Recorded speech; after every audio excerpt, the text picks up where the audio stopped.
Bonjour à tous, nous sommes Stéphanie et Aurélie, deux Viennoises, deux femmes qui avaient envie de mettre les femmes à l'honneur en ce début mars. Des mères, des sportives, des chefs d'entreprise, des jeunes, des moins jeunes, qui ont toutes quelque chose à raconter, une histoire à partager, des combats à mener. Nous les avons toutes réunies autour d'un bon repas que nous avons partagé il y a quelques semaines, une journée riche en partage et en émotions. Et cette semaine, vous allez les découvrir comme nous les avons découvertes, sans filtre et avec leur vision de la femme. Place tout de suite à votre épisode de Paroles de femmes. Elena est une jeune femme qui nous vient d'Italie.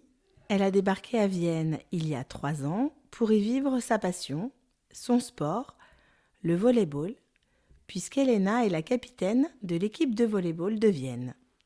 Elena, bonjour. Bonjour. Merci d'être avec nous aujourd'hui. C'est un honneur.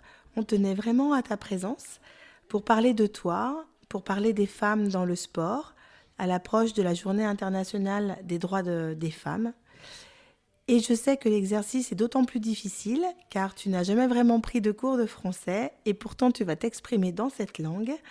Et voilà, tu as accepté notre invitation et je sais que c'est pas facile, alors merci encore. Merci à vous de m'avoir invité, c'est très, très cool.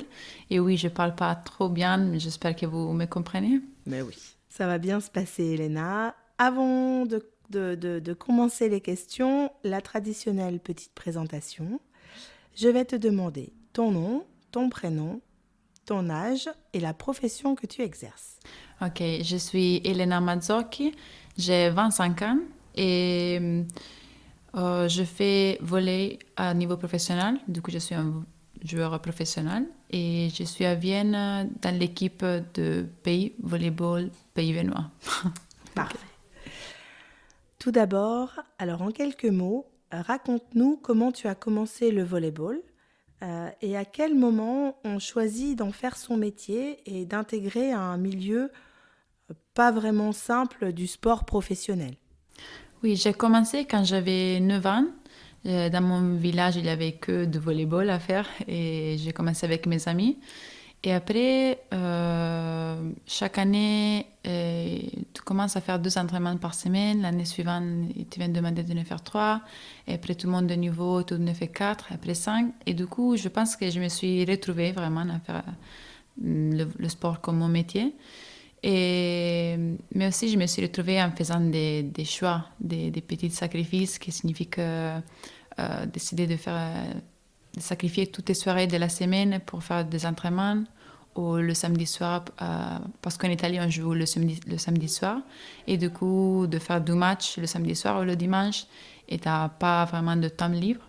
Mais finalement, ce sont des choix et des sacrifices très petits, parce que quand le sport, c'est ta passion, c'est facile le choix. Hein? C'est facile de choisir de t'entraîner plutôt que sortir avec tes amis. Et donc, oui, je me suis un peu retrouvée. Et je suis contente quand même, même si ce n'était pas un choix très simple. Ouais. J'aimerais bien qu'on discute ensemble de la position de la femme dans le monde professionnel. J'imagine que, comme dans beaucoup d'autres sports, les entraîneurs sont plutôt majoritairement des hommes. Est-ce qu'on se pose la question, quand on est une jeune fille, de se dire qu'il va y avoir une très grande promiscuité avec des entraîneurs hommes? Est-ce que ça fait partie des choses qu'on peut appréhender quand tu as commencé à 9 ans, ton corps a bougé, voilà, on devient une femme. Est-ce que tu as réfléchi à ça? Est-ce que ça a pu te... Oui, c'est vrai que les entraîneurs la plupart sont des hommes, et dans le volley, c'est ça, et les entraîneurs que j'ai eus, c'était presque tout le temps des hommes. Et j'ai pas eu de grands problèmes avec ça, mais des fois, il y a des situations un peu, comme dire, peut-être un peu gênantes. Et un exemple un peu plus quotidien, que ça peut arriver tout le temps, en fait, qui pour t'expliquer un exercice ou te montrer comment bouger sur le terrain ou bouger une partie de ton corps, l'entraîneur il vient et te touche pour te bouger. Et ça peut être ton bras, ça peut être ta jambe, tes hanches, du coup, c'est une touche normale, mais c'est toujours fait dans la bonne foi. Mais c'est vrai que quand tu es une fille, surtout quand tu as peut-être 10 ans, 13 ans, et ton entraîneur est beaucoup plus grand que toi et un homme, ça peut être un peu gênant. Ne te fait pas sentir trop bien, ça. Mais après, c'est aussi normal. Tu sais que l'entraîneur, il fait ça pour te montrer comment faire. Et du coup, tu t'habitues aussi et tu sais qu'elle fait partie un peu de la situation. C'est pas méchant. Non. Mais ça peut peut-être un peu gêner des fois. Et pour autant, tu vois, il y a eu beaucoup de scandales dans le milieu sportif féminin sur ce thème. Donc c'est vrai comment on fait quand on est jeune pour voir les limites. J'imagine que voilà, ça peut être effectivement un peu gênant. Oui, Toi, tu as vécu ça comme ça. oui, pas comme un grand problème, mais des fois, tu arrives que, je sais pas, ton entraîneur il vient, il prend ton corps pour le bouger et tout te semble un peu bizarre. Mais après, tu y penses et tu sais que quand même, c'est fait dans la bonne foi normalement. Le travail. Oui, oui. Et, parce que sinon, une autre chose que je viens de penser, c'est que j'ai remarqué quand j'ai eu des entraîneurs femmes, par exemple, que j'ai pas... euh, quand tu veux parler avec un entraîneur homme, des fois, pas avec tout le monde, c'est plus compliqué de te rapprocher ou de discuter sur sa façon d'entraîner ou ses choix dans le match, par exemple. Et je pense que souvent, un peu l'ego masculin qui veut, comment dire, il prend le dessus de toi et pour te remettre un peu à ta place. Toi, moi, je suis l'entraîneur, toi, tu es la joueuse et c'est ça. Tu ne viens pas me questionner ou me demander des explications. Et ça me semblait toujours normal. Mais quand après j'ai eu des entraîneurs femmes et j'ai dû parler avec elles, par exemple, c'était beaucoup plus ouverte la conversation, c'était plus facile. C'est comme si des fois des entraîneurs hommes se sentent un peu plus attaqués, je sais pas, de perdre l'autorité. Et après, bien sûr, c'est pas avec tout le monde, Non. c'est des cas. Dis-moi, quand on devient une femme, le corps change, évolue. Alors, ben, avec tout ce que les femmes connaissent, hein, les périodes menstruelles, avec plus ou moins de douleurs et de problématiques. Je trouvais ça intéressant d'avoir ton point de vue là-dessus parce que comment on gère quand on est dans le sport à haut niveau. Est-ce qu'il y a des aménagements dans les règlements des tournois? Est-ce que les équipementiers, tiens, par exemple, se penchent sur ces problèmes ou est-ce que finalement, ben, personne ne veut savoir et tu vois, c'est un peu comme si on excluait le fait qu'être une femme, ben, il y avait quand même des choses qu'on ne pouvait pas mettre de côté et du coup, c'est comme si on nie un peu la femme dans sa globalité. Alors, comment toi tu perçois ça? Comment ça se passe le sport féminin quand on est des athlètes féminines? Oui, alors il n'y a pas de règlement spécial pour les femmes différentes des hommes. Et du coup, surtout quand on parle des règles, ça peut être un problème. Je pense que tous nous, les femmes, on s'habitue quand on est petit à vivre avec les règles. T'as mal au ventre, tu te sens pas du tout bien, t'as envie de rester au lit, mais tu dois aller à l'école, au boulot, et même chose c'est pour le sport. Tu peux pas ne pas aller à faire un match parce que t'as mal au ventre, par exemple. Mais c'est vrai que c'est un peu embêtant, et surtout parce que dans le volleyball, on a une tenue sportive qui est pas la meilleure à niveau confort. Et on a des shorts qui sont très serrés, moulants. Et déjà, dans tous les jours, sont pas confortables. Tu passes tes entraînements à les régler, à ranger. Mais après, quand il y a la règle, peut-être tu as le ventre gonflé, tu dois forcément avoir une serviette, tu as peur d'avoir des taches aussi dans le sport vu que tu bouges beaucoup. Et les shorts sont horribles, ils ne sont pas confortables. Et le problème, c'est qu'on ne peut pas changer de shorts, on ne peut pas décider d'avoir des shorts plus longs ou des shorts comme du foot, par exemple. Et c'est le seul short que c'est... Réglementaire? Oui, si. Et ça, c'est vraiment horrible parce que c'est pas du tout confortable. Je reviens sur ce que tu disais parce qu'effectivement, être une femme, on vit tout avec nos règles, comme tu dis, les douleurs de mal de ventre. Sauf que nous, quand on n'est pas sportif de haut niveau, on peut prendre un médicament et une bouillotte sur le ventre et attendre un peu que ça passe, même si on est au travail. Est-ce que lorsque tu es en tournoi, tu as le droit, toi, de prendre des médicaments ou est-ce que c'est considéré comme du dopage? Non, tu peux prendre des médicaments, les médicaments normaux antidolorifiques, oui. D'accord. Mais après, si ça t'arrive, tu prends ton cachet et après, tu dois quand même faire du sport, quand même continuer. Donc, tu n'as pas le moment de j'attends que le cachet, ça marche et tout. Mais pour les médicaments normaux de la pharmacie sans prescription, oui. D'accord. Ok. Le thème de notre échange aujourd'hui est donc la parole de femme. Et j'ai envie de te demander, parce que forcément on a tout un point de vue là-dessus, comment tu vois la place du sport féminin dans notre société? Évidemment, je vais t'amener sur le sujet de la couverture médiatique, puisque à résultats égaux, voire supérieurs, il y a tout de même une différence de médiatisation qui est indéniable. Je voudrais savoir comment on le vit quand on est à 100% pour son sport, quand on vit pour son sport, qu'on a des résultats excellents et que malgré tout, on voit qu'il n'y a pas le même traitement médiatique. Oui, c'est un peu frustrant parce que c'est vrai que les médias ils ne parlent pas souvent des sports féminins comme des sports masculins. Ça, c'est aussi parce que aujourd'hui, les personnes qui regardent du sport et qui suivent sont beaucoup plus des hommes qui regardent des sports faits par des hommes, managés par des hommes, aussi les journalistes, les personnes qui font les commentaires sont des hommes et c'est vraiment un monde très masculin. Mais je pense que c'est frustrant quand tu es un sportif qui arrive à avoir des résultats, des succès importants, parce que tu n'as pas la même... reconnaissance? Oui, exactement. Tu n'es pas reconnu autant que le même résultat fait par un homme, par exemple. Et aussi, un autre problème, c'est que vu qu'il n'y a pas trop de modèles féminines athlétiques ou sportives, quand tu es une jeune fille, ton idée pour le futur, c'est jamais de faire du sport ou tu n'as jamais l'idée de oui, je veux faire le volleyball à haut niveau, comme les garçons, tous les garçons, ils veulent faire du football, par exemple.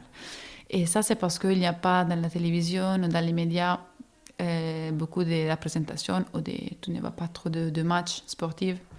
Mais en même temps, là, il y a des grandes marques, des grandes brands qui sont en train de de prendre des modèles de femmes athlétiques et sportives pour montrer un peu plus qu'il y a aussi le sport féminin.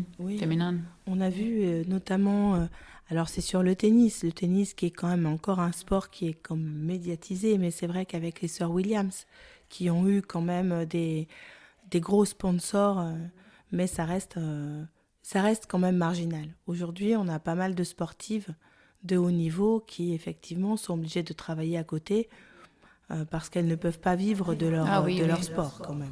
C'est le solde, le salaire par un sportif homme ou femme, c'est complètement différent. C'est notre monde.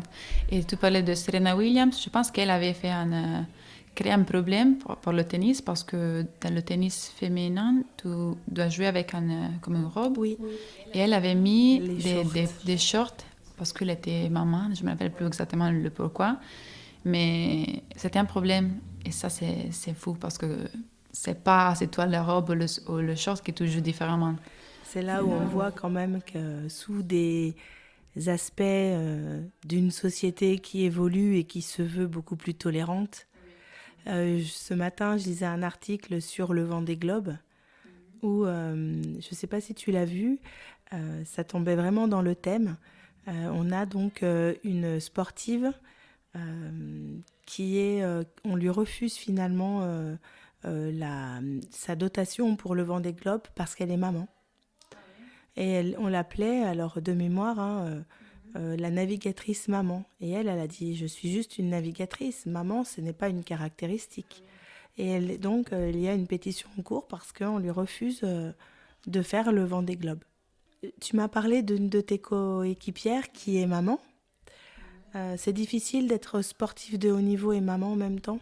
Toi, tu aurais fait le choix d'être maman en même temps que sportive, même si tu es jeune, Elena, 25 ans, Mais bon, ça aurait pu trouver déjà, il y a des femmes qui sont mamans à 25 ans.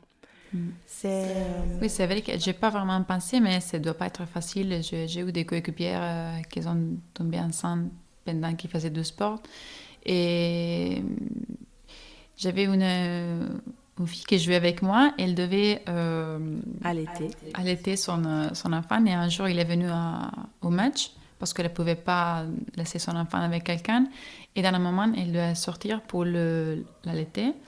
Et c'était bizarre, l'arbitre n'était pas trop d'accord avec ça et tout le monde était mais qu'est-ce qu'elle fait, parce qu'elle sort, pourquoi elle a ramené son enfant.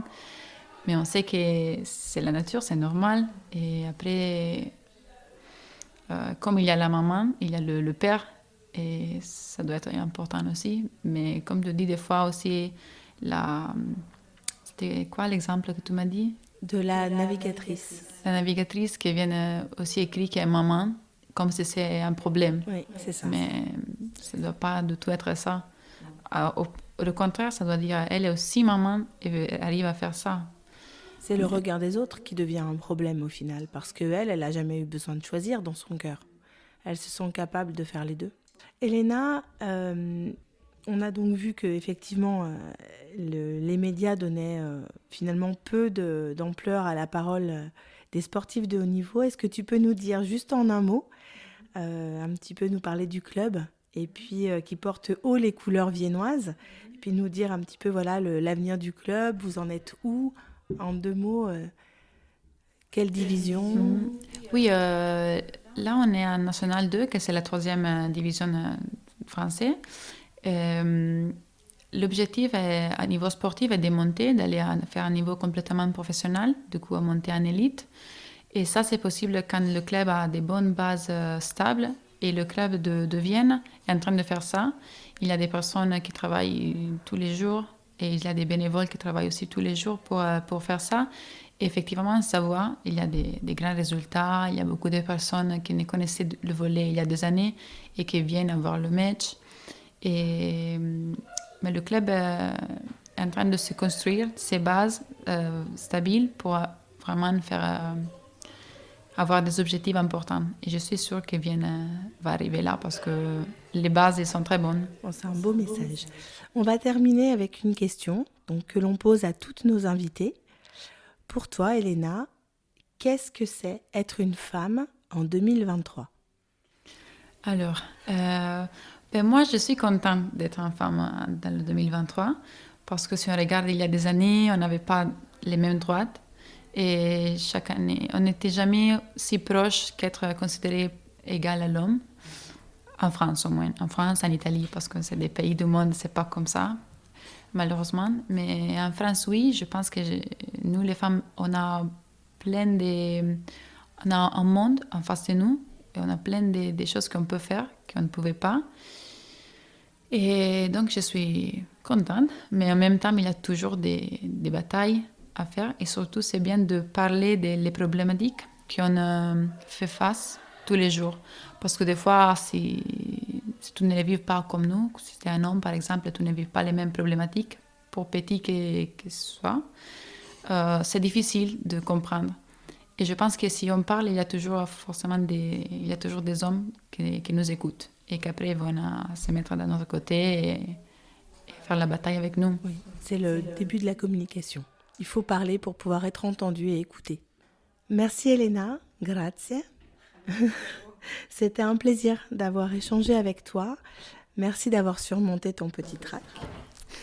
Merci beaucoup de m'avoir invité à ce projet avec des autres femmes magnifiques, avec des histoires fantastiques. Merci beaucoup. Et à très vite pour te soutenir, toi, tes coéquipières autour du terrain.